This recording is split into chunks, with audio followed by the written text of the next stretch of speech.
Welcome to Building the $1 Billion Business, the podcast where we dive deep into the strategies, insights, and stories behind the world's most successful financial advisors and introduce content and actionable ideas to fuel your growth.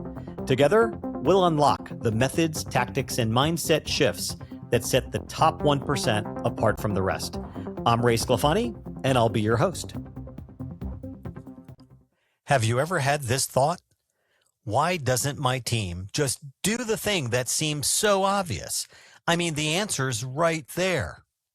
Well, that thought is a clear signal of something I call the silent leadership paradox. And it's a pattern I see repeatedly with founders and CEOs, not just at mid-tier advisory firms, but among firms that perform at the very highest level. I'll share an experience I had coaching the leader of a multi-billion-dollar team recently. He's an incredibly bright guy, experienced, proven track record, but he was feeling increasingly frustrated with his leadership team. He saw execution was moving slower than expected, ownership lacked clarity, and momentum was falling well short of his own expectations. So as we worked through this problem together, a pattern quickly surfaced. Actions that seemed obvious to him did not seem so obvious to his team. You see, they weren't disengaged and they weren't underperforming. They simply lacked direction and clarity, something he was not aware that he was withholding. He knew what to do. He knew what came next. He knew what needed to happen, in what order, and who should own what. He assumed his team saw it the same way, but they didn't. It's this precise gap which created this firm's silent leadership paradox. Expectations and standard existed. Leaders on his team simply failed to say them aloud. Silent standards, well, they always slow execution. It's a pattern which tends to especially show up in founder-led companies. And why, you may ask? Because most founders perform at an exceedingly high level. They're excellent at building strong relationships and advising clients well, and they run strong businesses. As their companies grow, however, they eventually step into the C-suite to help lead their teams, not just their clients. And one strength shows up consistently. They're able to spot potential in others well before those people see it in themselves.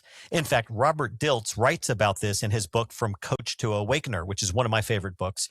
He argues that leaders awaken potential rather than control behavior.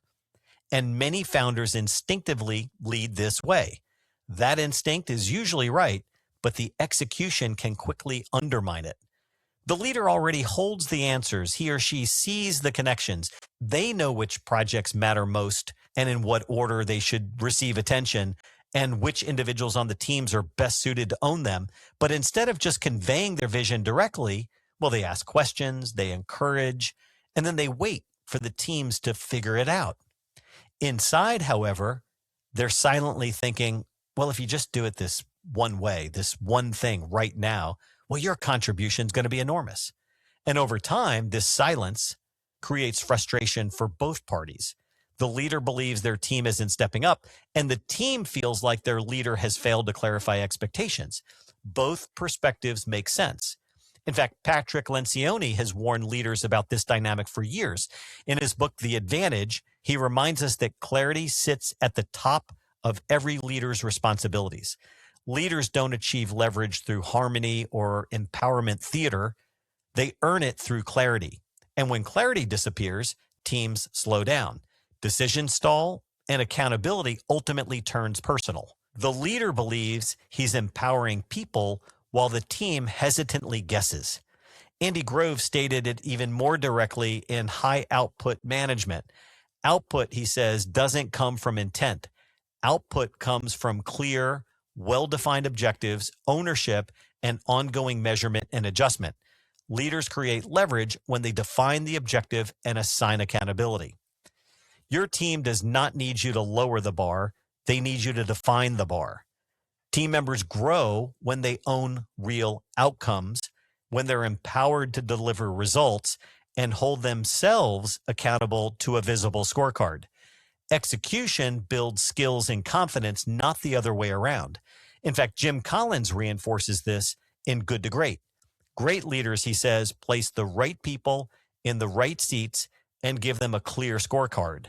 But how do you go about overcoming the silent leadership paradox without becoming overly controlling or turning into a micromanager? I mean, who wants that?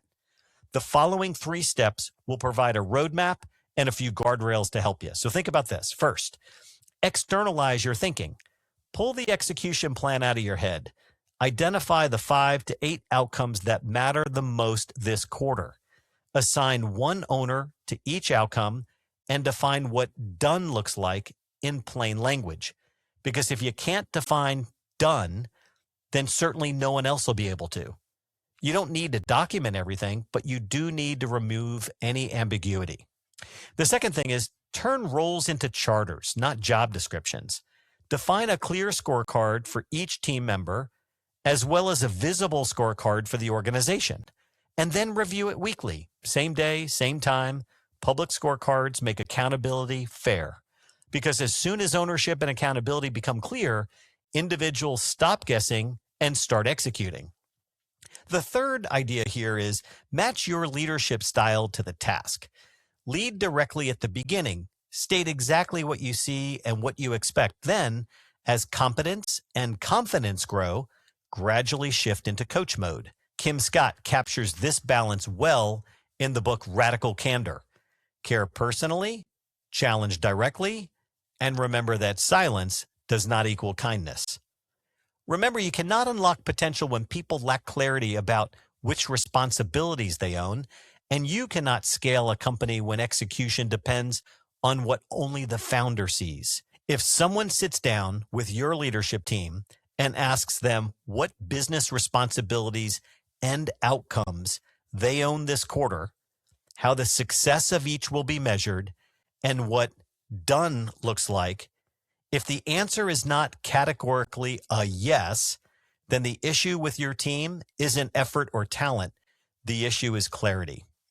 With each episode, we provide a few coaching questions for reflection on today's episode. And today I've got 3 questions for you. First, identify one thing that seems most obvious to you, maybe not so obvious to a team member or a larger group within your team. What can you share that will make your vision and insight more clear to them? Number 2, what would change or improve over the next 90 days if you made expectations more explicit and required your team to claim more ownership? And third, how will your team more clearly communicate expected outcomes this quarter? If you enjoyed today's episode, please share it with somebody on your team or someone you know needs to hear it. Well, thanks for tuning in, and that's a wrap. Until next time, this is Ray Sclafani. Keep building, growing, and striving for greatness. Together, we'll redefine what's possible in the world of wealth management. Be sure to check back for our latest episode and article.